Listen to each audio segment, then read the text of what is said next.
Afternoon. I'm Sergeant Packer, John Packer, University Police Department here at Humboldt State University, and we're going to talk a little bit about rape, or what's known as 261. I work here on campus at Humboldt State University Police Department, have done so for the past 7 years.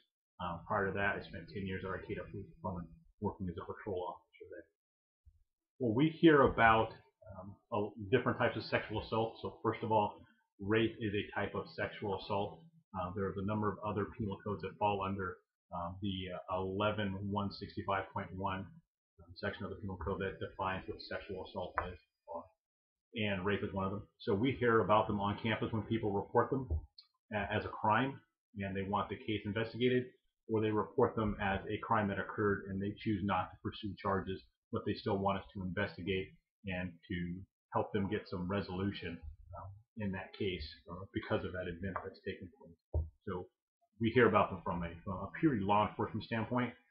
We also hear about them by gossip, or I heard third-party persons, and we follow up on those as well. First of all, a sexual assault of any kind is a criminal choice by a person. So the way to stop it is to work with individuals who would have a propensity for that or believe that they can get away with that, whether they're on campus or off campus, and the vast majority are males, understand that they cannot deprive someone of their right to privacy and their right to their person through rape or any other type of sexual assault. There's other ways to mitigate the act of that crime in terms of the campus community always being aware of who's around housing or on campus, protecting yourself, being wise about the areas that you're at or the places that you're in. There's structural changes, for example, lighting and hardening the areas around campus. So there's lighting and phone services like our blue light services and things like that.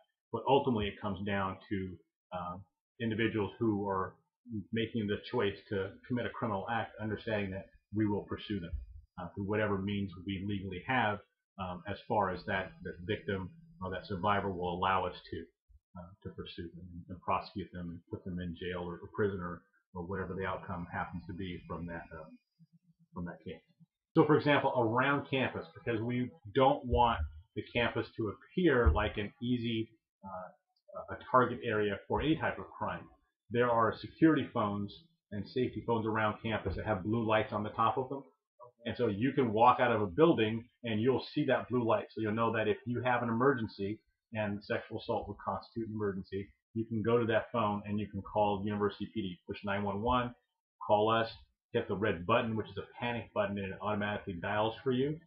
Or you'll look around campus and you'll see a yellow phone on the front of a building, for example, in front of HGH with a blue light above it, or up in the residence areas at the entrances and some of the exits to the residence halls. There'll be a yellow box, which is a free phone for on-campus emergency users.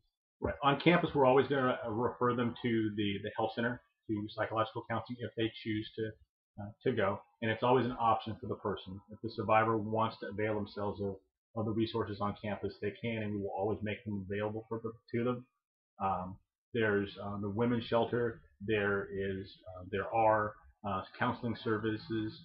Humboldt Rape Crisis will come out and actually interview and sit on an interview with us, and we work hand in hand with the crisis center, so that if someone is the victim of a rape and we're moving from that victim standpoint to a survivor standpoint, they can have a representative from Humboldt Rape Crisis with them during the interview process. Even if there's going to be a sexual assault exam, they can have the representative there with them as well. So there's a number of counseling services and services available to a person who's a victim of a sexual assault. It's two different places. So we have psychological counseling, and we also have the health center medical services. We don't use them initially. They may be the person who contacts us and lets us know of the sexual assault, but they don't do the investigation, the medical investigation for us. That'll happen in Eureka. So Humboldt, the crisis centers are going to be from Eureka, but they will send a person over. But obviously, the psychological counseling center is here on campus for follow-up and for assistance. The survivor tells us they want to remain confidential. So even in the case, we don't put their name. They will be listed as Jane Doe. Now we have access to it because of the way we file that case. We will know who is the victim survivor on that case. But as the case goes through the process of officers reading it or writing it or following up on it, unless they were the initial investigating officer, they won't see the name of the person that's there. It's not released to the media. Obviously, we don't do that. It's not released anywhere other than when it gets to court. The individual who is the suspect does have a right to confront the accuser in court. They don't get to talk with them, but they will know who that person is when they get to court. There have been investigations that I've been involved in that the suspect was intoxicated. Um, there have been others where they were not, where it was stranger, where it was acquaintance, where there was alcohol or other drugs involved, and when there's not. I wouldn't say that there's a propensity to have alcohol as a component, or alcoholism or being drunk as a component. It may have stemmed from an initial encounter at a party per se, but the fact that alcohol was served at the party doesn't necessarily mean that alcohol was a contributing factor. It was a person's choice to violate another person's rights. When we started doing the HOP program, the orientation program, we started looking at the top 10 things that we are critically concerned with here on campus, and one of them is the occurrence of sexual assault on a college campus, and also around the community. We do have students that are living in the community. So what we did is we sat together and we decided, well, how are we going to get this across? Because it had to be something that students would hear and understand, and not be just a cop standing in front of students, freshmen and transfer students, and just being a talking head.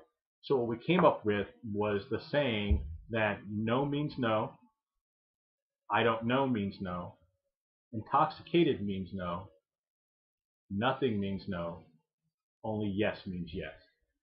And so, in a nutshell, if you're at a party, if you've met that person, if you're not sure and you're starting to develop an intimate physical relationship with them and they're intoxicated, the answer is no, even though you may be willing and able. If you're intoxicated, it's no. If they say no, it's no. If they won't give you an answer, it's no. If they hem and haw and say, I don't know, that's no. The only thing that means yes is if they say yes to you and then participate. That's the only thing that means yes. Everything else will get you outside of the law and focus our attention on you.